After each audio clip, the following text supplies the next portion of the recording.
बरं, विडोअर्सने ही घटना घडल्यानंतर किंवा कोविड फेज गेल्यानंतर त्यांनी आपला कंपॅनियन शोधला.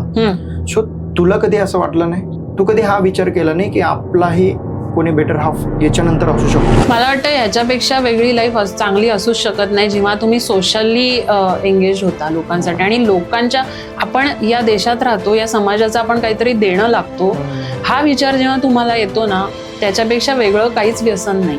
सोपं खरंच.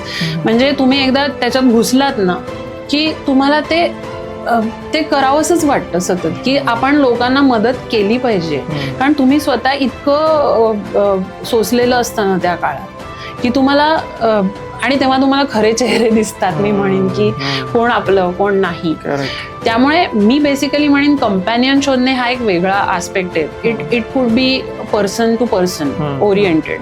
तो प्रत्येकाचा चॉईस आहे. मला स्वतःला as a person financially independent होणं किंवा आपल्या कुटुंबाची काळजी घेणं किंवा सोशली याचा काहीतरी आपण मदत करणं हे जास्ती महत्वाचं वाटलं.